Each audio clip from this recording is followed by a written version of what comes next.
Hello everyone, this is Koji. And today is the 4th of October 2021. We are 4 days into October and already it's amazing to see what unfolds. Started on October 1st with this one. The White House lit in red in the night of October 1st. How about that? Red October. Who is in charge? Think? Yeah. I guess it's pretty obvious. Clear sign. And already we have seen quite a bit of action on all kinds of fronts. So let's go back for a little bit. Mercury turned retrograde on the 27th of September at the tail end of this momentous month of September, which was a new beginning, as I showed you in the Mayan calendar. It's very clear the 1st of September was the beginning of a new 260-day calendar round. September carried the frequency of 5. If you add up the year number 2021 plus the month, you get a 14 and a 5. The 14 also stands for new beginnings. The 5, highly dynamic. We were setting the tone in that month, and that was truly the case. Just think of all these ultimatums which were set for October the 1st. So many people were choosing to step out of their job or get fired because they were not ready to do that step and get something into their bodies which eventually could harm them.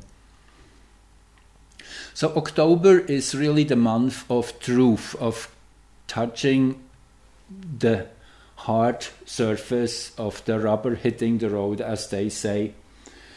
And yet we see it happening. Just think of this. All these people who have been fired. Yes, wait until those fired workers start talking about what really has been going on in hospitals for the last 2 years. Just this as a little piece to think about. Mercury is super powerful these days. And I will tell you why. It is when it turned retrograde in Libra, it started going backwards towards Mars and the Sun. And eventually on the, I guess, let's see if I bring up the right chart here. It's this one. That's when the Sun will be exactly conjunct Mars, and we get back to that chart at this in the 15th degree of Libra. That is just in a few days on the 8th. That is the most dynamic moment. So Mars and Mercury in Libra, Mercury retrograde, Mars in detriment. This is kind of a difficult setting, and the two are coming closer together. Mars forward, Mercury retrograde, and they will meet around the 9th or 10th of October, which actually will then be the last of the 5 Pluto Aries squares, which is this one here. If I'm here, let me just get that right. So this is the last Pluto Aries square, and you see here this close conjunction.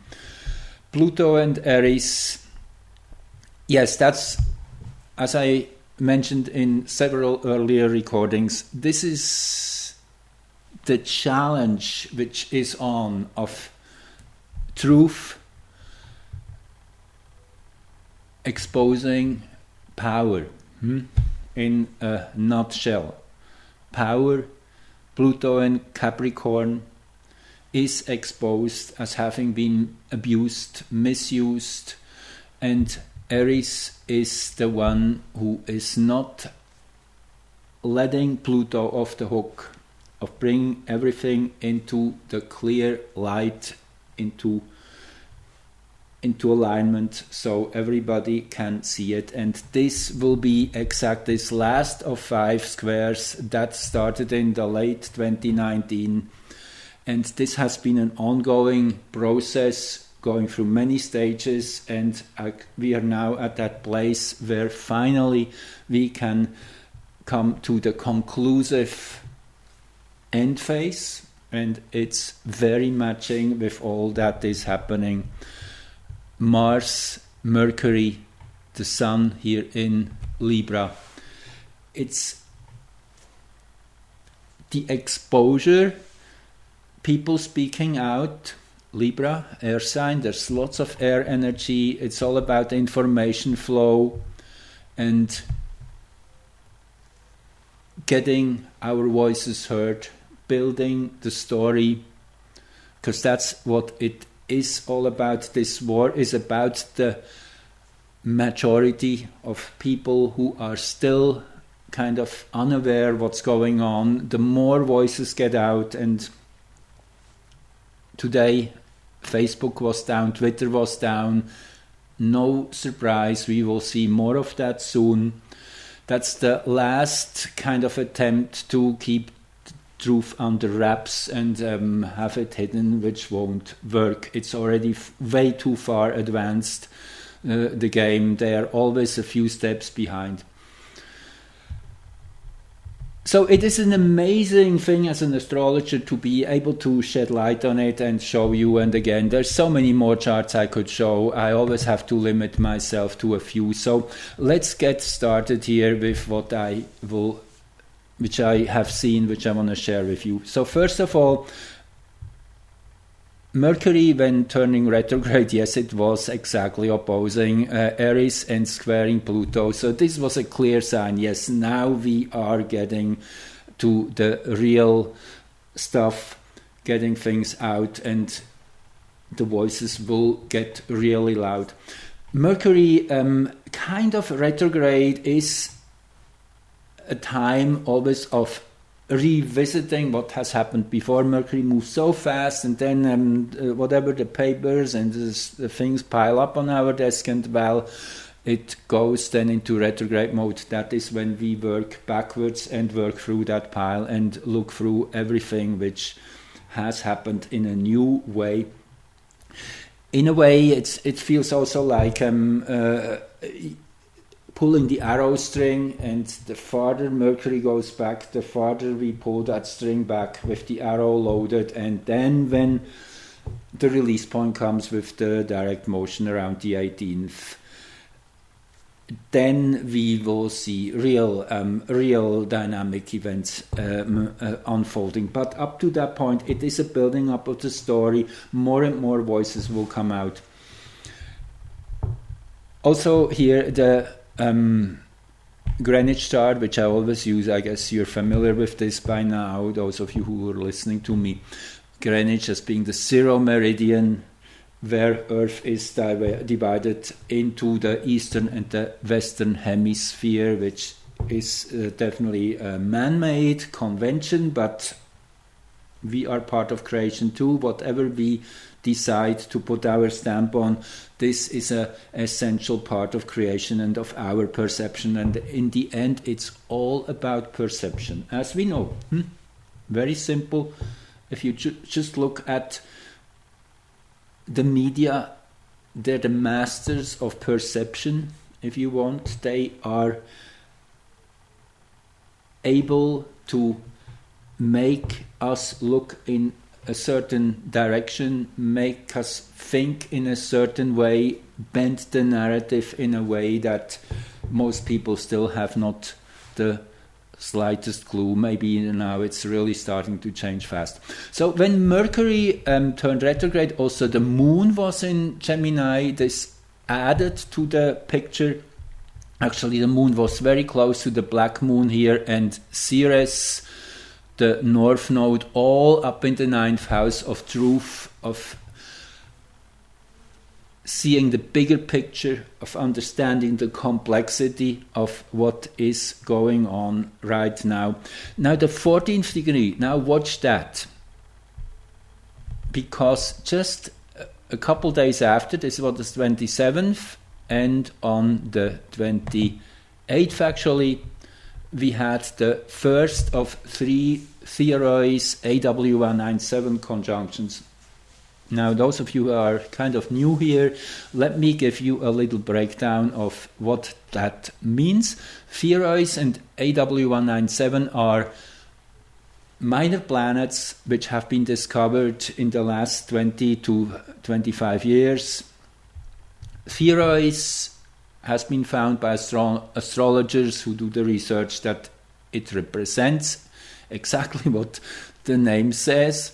Theories is named after that centaur who has the powers of a bear.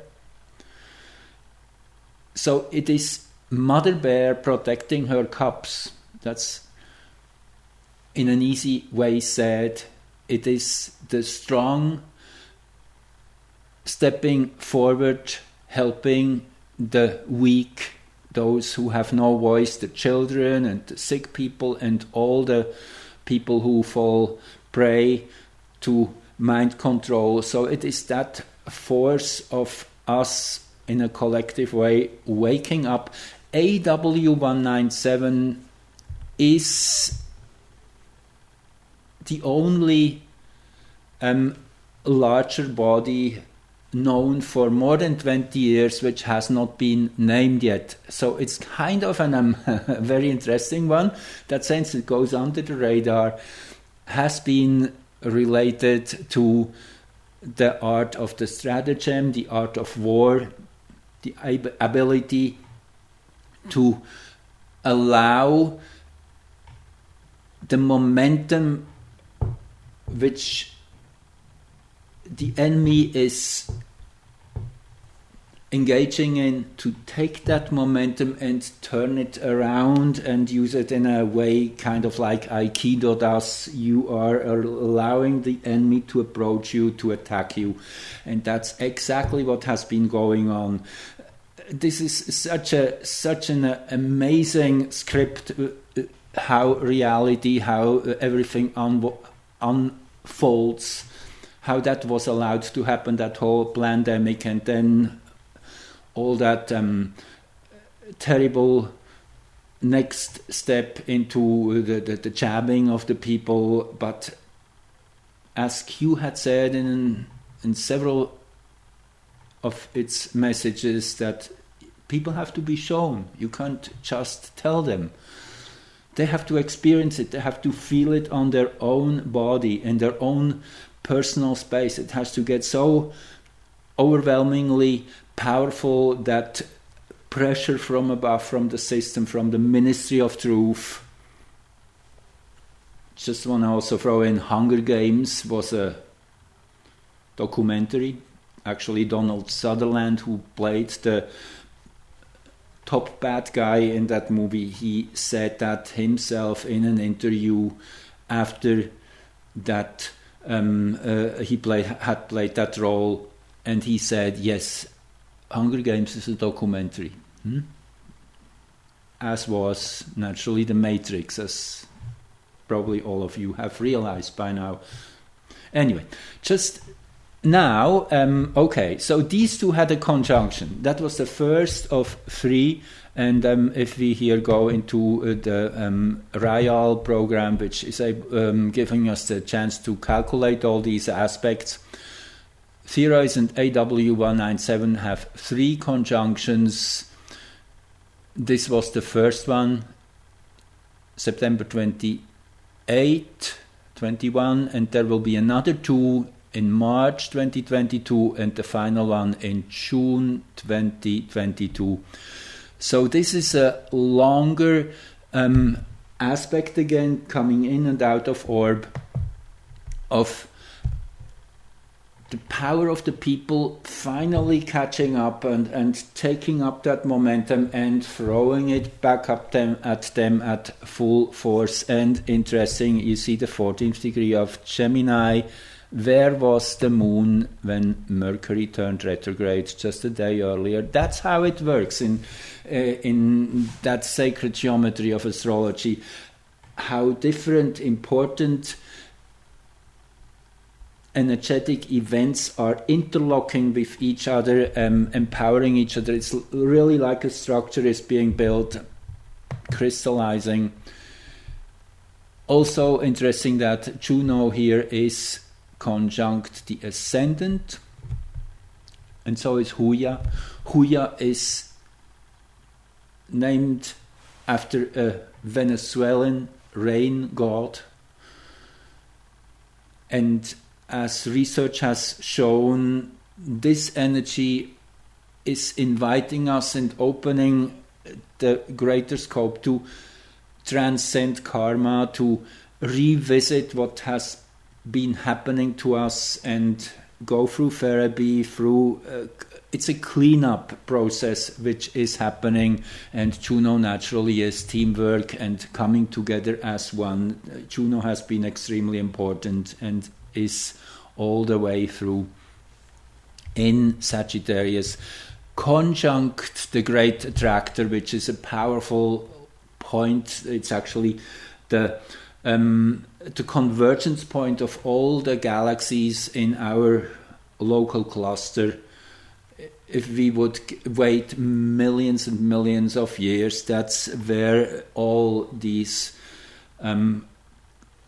galaxies and star systems will eventually collide into and merge. So this is a powerful focal point. If you have a planet or the ascendant or whatnot in your personal chart in that degree, that always shows something extremely powerful. The American nation, by the way, that's their ascendant to very close to the great attractor. So there's something which is just asking for attention, for being in the center of the stage here. Watch this out here, the 16th degree of Libra here in midheaven in this chart, which is an activation chart. Yes, it happened on September the 28th, but again, this is a seed. We have to look at all these charts as seed charts. And when, for example, now the Sun, 10 days later or so, is then exactly in midheaven, that is when this chart is activated to its next level up, if you want. And actually, as I showed you already, this is when Mars will be joining the Sun at 15 degrees exactly, or very, very close to this degree. But let's go step by step here. So again, I'm just pointing out the main points here. There could be so many more things I could say with each chart here as we're going along. But again, I want to keep it concise and keep you following what I presenting. So the next chart then, that was October 1st, when Mars was opposing Chiron. Now here I throw in a chart for Washington, D.C. I found that really very resonating to what is now going on. The traction, which is starting to show clear signs of success, that things will get also on the political side very exposed. So Mars Chiron in general is that energy of exposing the wound and starting to take serious action on implementing solutions and healing. The Mars in midheaven opposing Saturn in a T-square with Vesta, which is the dedication, and TX 300, which is the kind of a rude force of just doing things in a strong way, kind of the martial art, military arrest kind of thing. That doesn't mean that outright we will see arrests in the next few weeks, again, this is an activation chart, and this happens once every 2 years or so, that Mars and Chiron have an opposition. So again, this is a seed chart, but it shows that law and order are coming back, and that it will be something to digest, something which won't be so easy to again for many people to accept at first.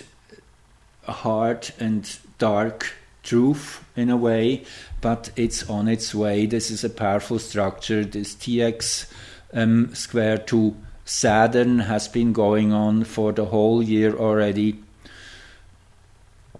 and is getting into orb once more early next year. So again, this is that enforcement of whatever indictments, which we certainly will see sometimes spaced out over the next few months as well. Likely November will be a critical month for that. So we are building momentum. Keep that in mind. That's where we are.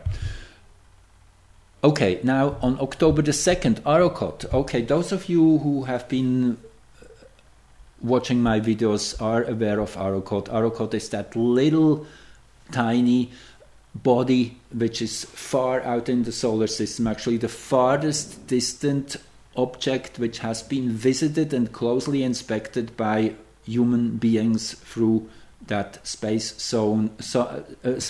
probe, New Horizons, which was originally sent to Pluto, and then they extended its mission to visit Arrokoth.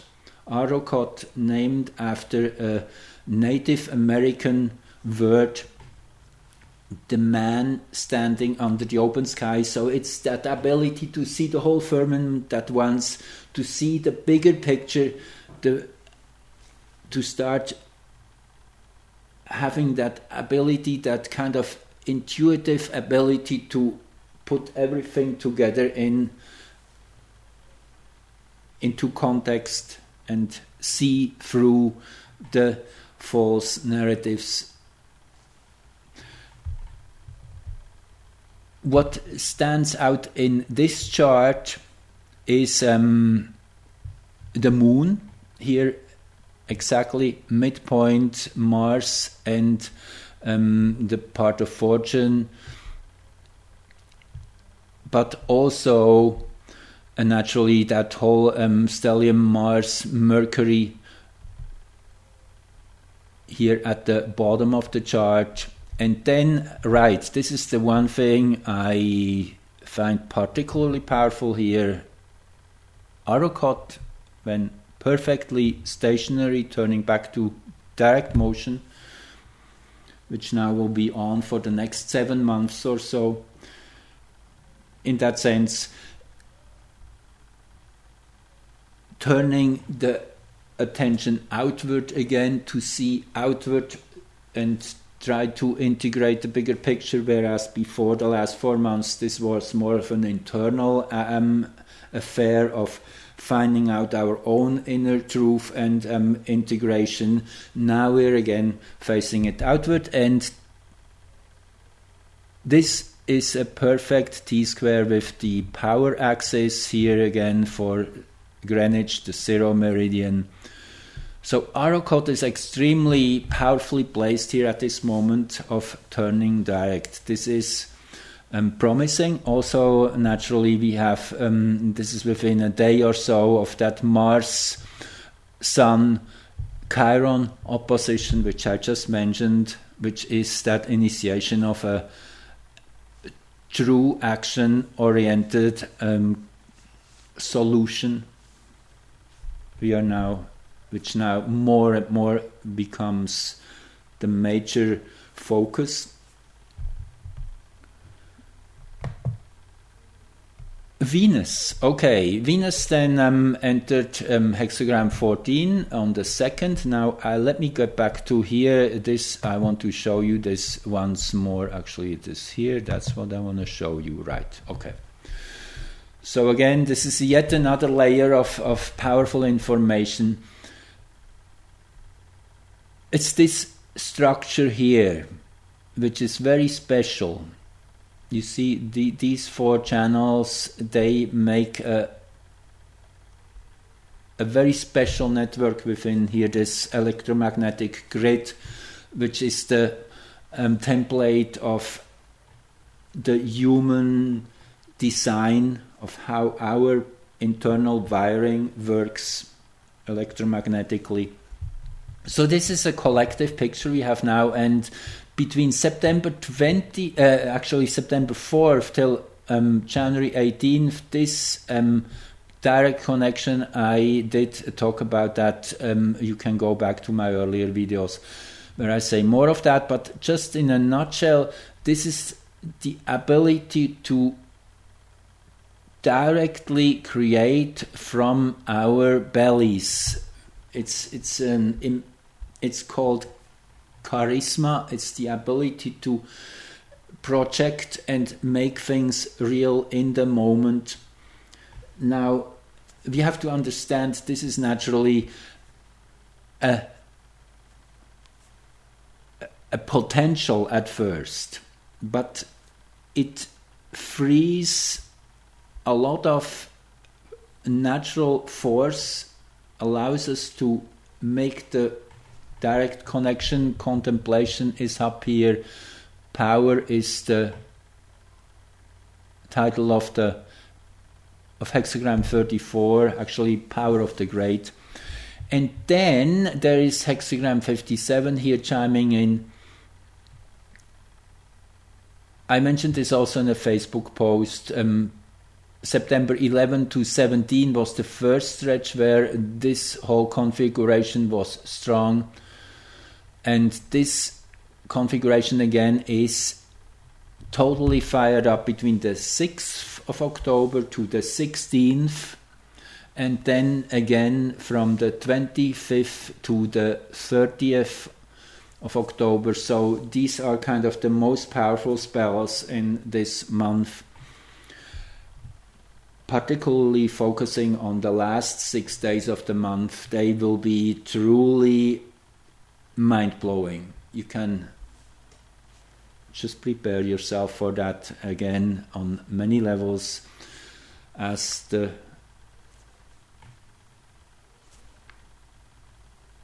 number of people who see through the deception layers grows. There will be naturally counter moves, and more we will see an organization of chaos, that supply chains will fail, and that information flow will be interrupted. The internet might be even taken down for some time, as already has. So be prepared. I guess I keep repeating myself on that, but it is important. Don't postpone. Get essentials and food for at least a 2-week period, better more. It is a reconnection with nature, that activation of the integration channels, because these are, as the teaching goes, the most basic wirings of nature. Plant and animal life are sharing that with us. So with those connections being so empowered and activated collectively, this really is the great realignment with nature we see between September and January in general, and most particularly here in October between the 6th and 16th and the 25th and the 30th. It is the phase where, and we are still kind of in that cocoon phase of reorganizing everything with chaos at the galactic center. I guess I mentioned that before. chaos here at the opposing the galactic center here, together with Aspolus. Chaos, again, don't take it too literal, that has been inverted really, the name of this principle. Chaos is the original order. When everything is undone first, it's that center stage in the cocoon we're in. Through these years presently, the chaos again moves very slowly. So it's kind of a back to the original order. That's the bigger picture we're in. And I'm exposing all the false screens and narratives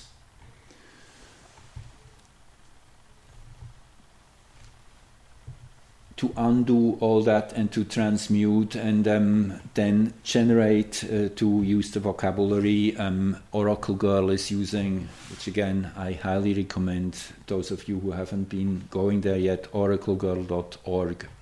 Definitely worth. She is one of the most powerful voices, most clear of showing us where things are going with all the purification of the slave self, of each and everyone's personal slave self, which has been given to us by society to be that persona, to fit into the system.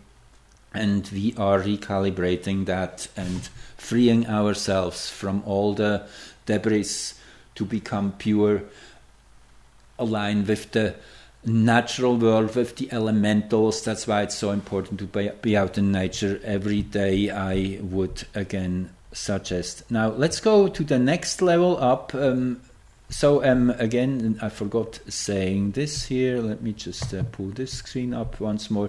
So with Venus entering hexagram 14 here, we have this connection here with hexagram 2, where Uranus is in these months.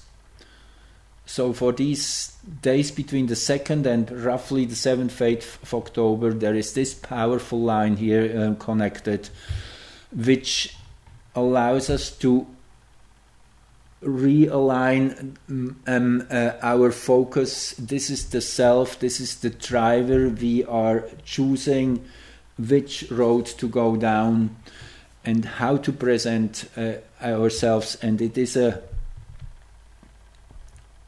very individualized way of expressing what is important on this, in this present moment, of aiming for truth, for to manifest the future, to do the right thing. And let me just read you quickly, I have that here ready for you too. That is called The Beat. Again, this is Human Design Tools. It's a great resource site which shows you all the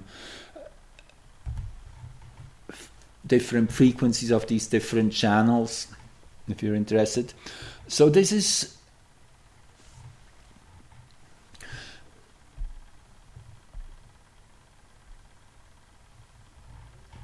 okay, let me read just this first paragraph. It is the mutation of direction, and it can be extremely successful at the material level. The nature of the 14th gate, possession in great measure. That's where Venus is right now. The tradition of the I Ching is that this is the wagon that can be overloaded and full of goods. This is a tremendous power, and it is a skill. If you can look carefully, this is a gate of power skills. How to use power for only one thing, to keep moving in your direction only. So this is a very empowering time, these few days. And it seems the narrative, the positive narrative, is really gaining fast momentum. For example, the exposure in New South Wales of that minister who was given grants by Pfizer, 65 million, and to make the vaccination mandatory. Just a little example that came out 2 days ago.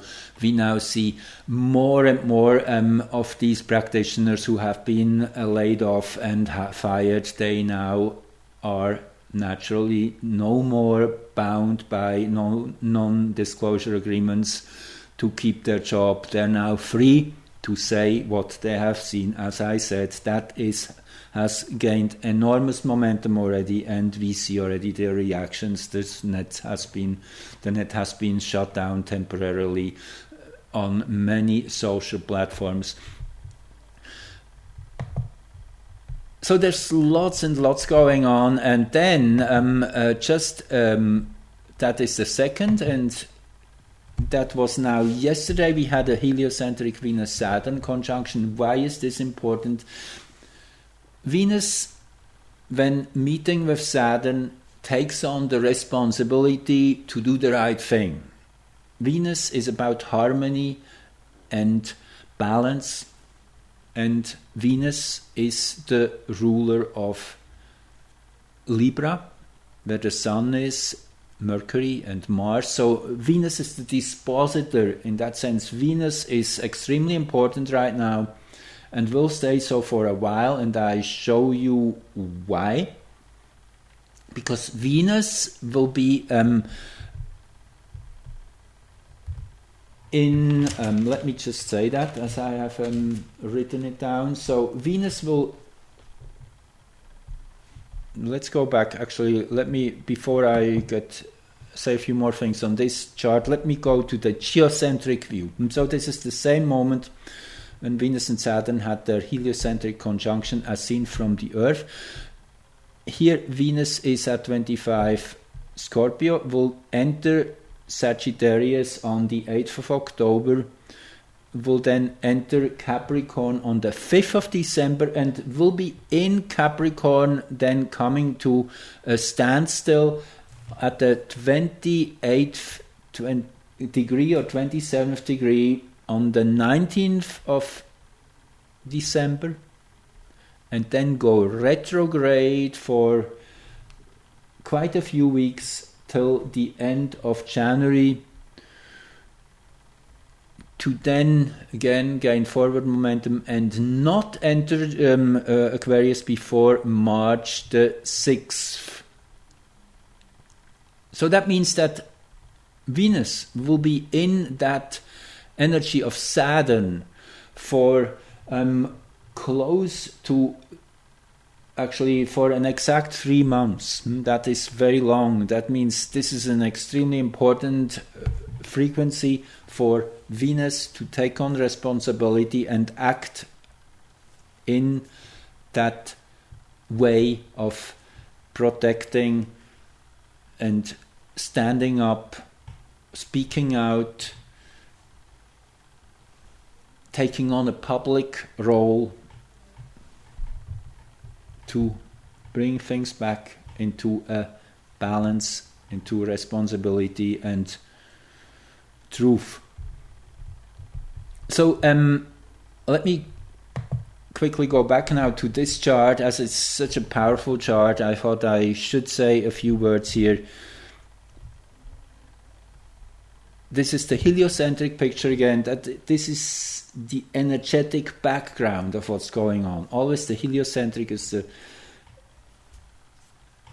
the frequency behind the scene, so to say, which then brings everything into manifestation as we see it on the planet. So what is powerful here is this big trine with between Venus and Mars, a very creative aspect.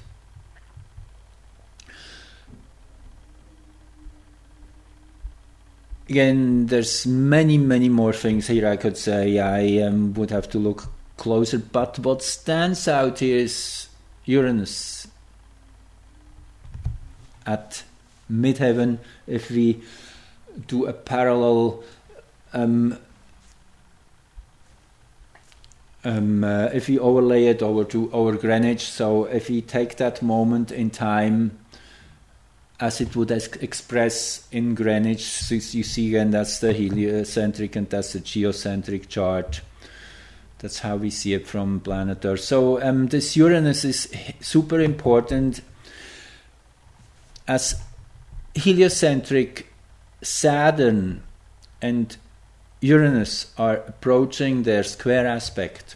That will be exact on the 19th of October. So this is an aspect energetically which has been building for quite a long time, I would say for several years, which comes to a culmination on the 19th of October. And as I mentioned it earlier, this is the clash between the old and the new. This is reaching its pinnacle, so that's why this time around, the 19th, 20th of October, is a clear turning point. The tide will be turning. It's still building up, getting more momentum, getting more pressure, and then there will be a breakthrough, particularly then around the 25th to the 30th. The last 6 days of the month will be big.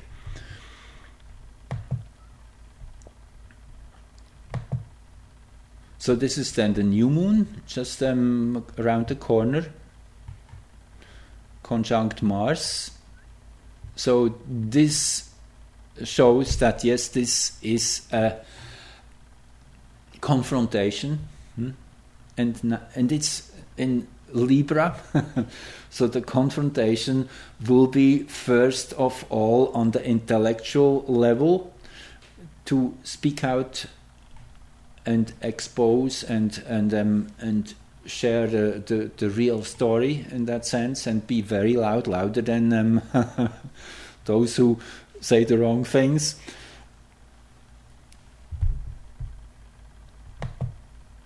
And then a few hours later, Pluto turns direct. See, that's just that's 6:28, 29 p.m. versus 12:05 p.m. So that's just a few hours later.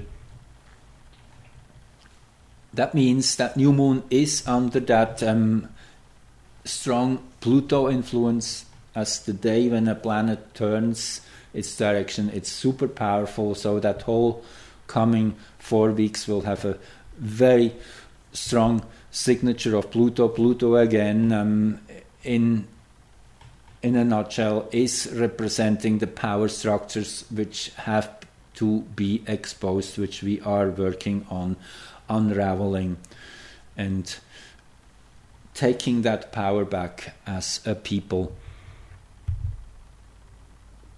Then, as I said, Sun-Mars conjunction on the 8th. And now, let me show you something else here. So that's 15 degrees Libra again. And just recently I did a recording on Aspolus, Centaur planet Aspolus, opposing the galactic center in the next 2 years, had its first exact conjunction with the galactic center just again a few days ago, in the late days of September, and we'll have 5 exact meetings with the galactic center again. Whatever is conjunct the galactic center is of major influence. Aspolus is kind of that interest in mysteries and secrets and unraveling them. It's a Sherlock Holmes aspect, if you want, of nature. That energy, kind of a little bit morbid interest in the dark stuff. So that's very fitting, I found. And now look at this. This is the discovery chart of Aspolus, of that Centaur planet, and the Sun was at 1508 Aries when that body showed itself first time to us humans, kind of came up into the conscious mind of humanity. And again, yes, it was just one person at first discovering it, but as we're all connected, it's that 100th monkey phenomenon. One person has a eureka, a breakthrough, and it is seeding the whole collective in that moment. That's why these discovery charts are so important. And yes, let's just have a quick peek back. Look, 1505, that's where Mars and the Sun meet here in Libra. That's exactly opposed that degree where Aspolus has its birth sun, so to say, opposite that point. This chart in itself is really, really interesting, and I could say many things. You see again the 14-degree Gemini Moon here, pretty much the exact same moon we had here when Mercury turned retrograde. You see 1402. It is amazing, again, as I said earlier, how things repeat, interlock, the same degrees, activate kind of past events, bring them back to the forefront. And naturally that sextile between Sun and Moon with the powerful root point here right in between. So it is something Aspolus brings in here which is having a great impact overall on society. The Sun at the third house cusp, it's about the information flow. Neptune, Uranus here, and Hygeia. It's in that realm of mystery and of discovery, and a critical part is bringing well-being and health, in that sense of being at the right moment in the right time. That's kind of the Hygeia signature. Actually, Aspolus is a representative of the golden means. It's a longer semi-axis, and its shorter semi-axis are in the proportion of phi, which is the golden means. So that's another really interesting detail, that Aspolus is bringing the perfect harmony in a way back, the solution of the problem, showing the ability to perceive underlying order and harmony. So that's really where we are aiming toward, and this month is a great starting point to get that energy activated. Then October 9, that is just a day later, Ceres turns retrograde again with Uranus here exactly at midheaven. Found that super interesting. Ceres, the earth goddess, and I mentioned it already earlier in another recording, and I guess it's obvious, we have so many volcanoes going off lately. Earth changes seem to be in the books for the next few months. That could definitely be a strong sign that this is the case, because this is initiating a 4 to 5 month period with Uranus here at the midheaven. And the moon conjunct Deucalion. Deucalion, that's the same character as Noah in the Bible, who had the premonition to build the ark, to do the right thing, to prepare. He heard the voice of God, and he did the right thing and got everything ready for that moment when things got really crazy in that sense, when it started raining incessantly. So it is that preparation for something which is yet to come, which is here. Pelion, that's the mountain, which is kind of always, from my observation, is kind of putting weight onto what it aspects, so that makes it more heavy, more strong, more important in general. It's kind of an exclamation mark in that sense. And Jupiter naturally here, a T-square to these two with the Moon. That in itself would speak for some drama and some loud noise to be heard in that sense. Again, under a Sun-Mars conjunction, there's many signs that this will be impactful for month period. And again, this is 1:32 p.m. Universal Time, and a few hours later, just less than 2.5 hours later, we have the Chariklo turning direct. Chariklo is the wife of Chiron, and Chariklo is the midwife energy, holding space, holding sacred space, the ability to witness. It's a reservoir of compassion, devotion, discernment, and presence.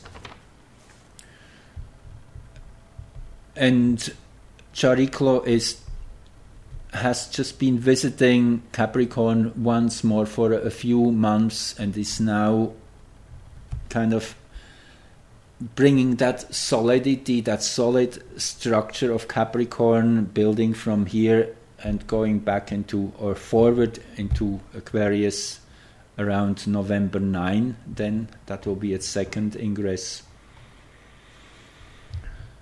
And we're getting closer here to the end, as you see. The Pluto-Eris square just less than 50 minutes later, again on the 9th of October. So it's very dense what's coming. It's bang, bang, bang, bang. There's lots and lots of new energies being activated, new seeds planted, new storylines initiated, if you will.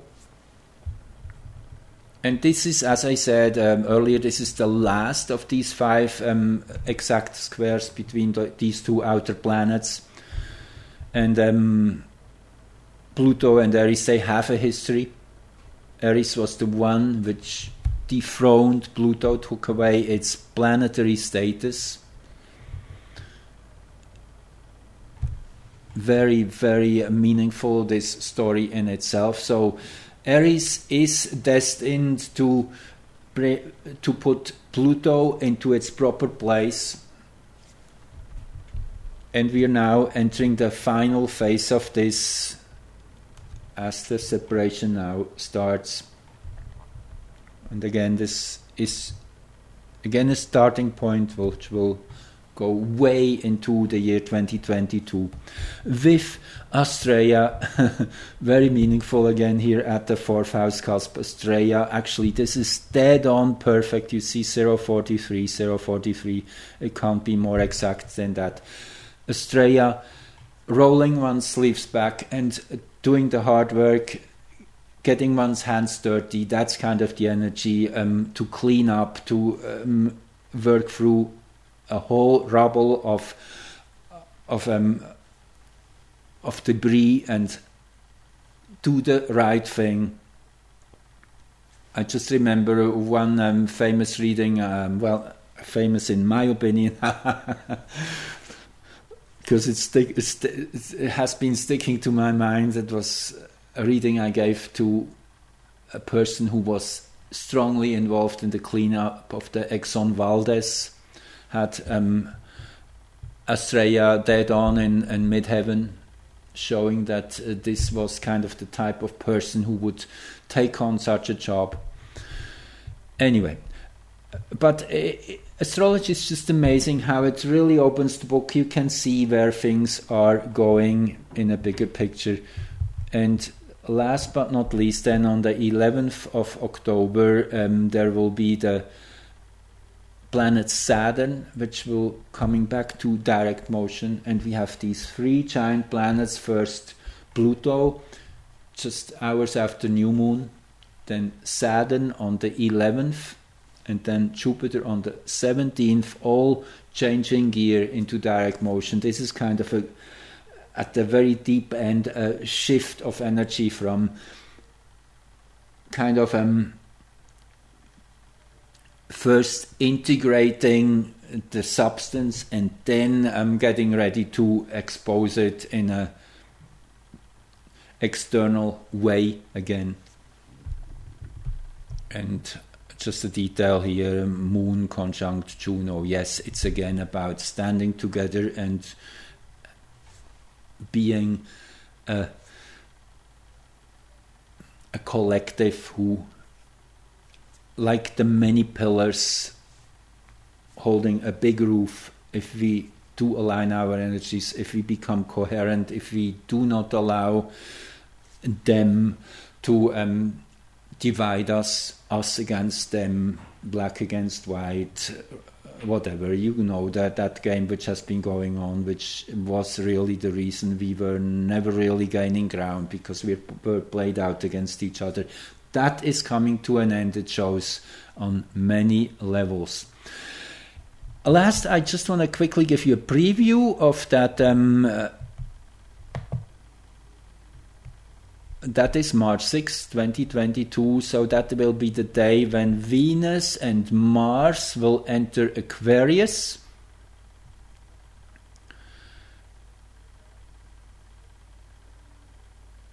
Which will be a big breakthrough time in March. I said I see the critical 4 or 5 months, probably into February, March, the frequency will definitely be very different, very much upbeat and positive by then. That Venus-Mars, that new creation moment in the first degree of Aquarius, resonating with the 0 degree of Aquarius ascendant, conjunction of Jupiter and Saturn in 2020 on winter solstice. That was exact, starting that huge new cycle. So this is a reiteration, a repeat of that degree then on the 6th of March, kind of saying, yes, we are now getting that concept of a new reality into the active mode of creation. That's what it really says under a Sun-Jupiter conjunction. In that sense, very expansive and full of that frequency of together, of universal. Nevertheless, Nessus is here too. So Nessus, again, that's the shadow of the dark past, which we are still having to kind of recover from. So there will be aftermath, naturally. Lots has to be taken care of, clean up, aftermath, as we know. So thank you for listening and having the patience, hopefully, to having arrived here at the end together. So maybe in a last nutshell, I want to say this is an exciting time we're living in. It's a difficult time, but it's absolutely worth it, every penny of it.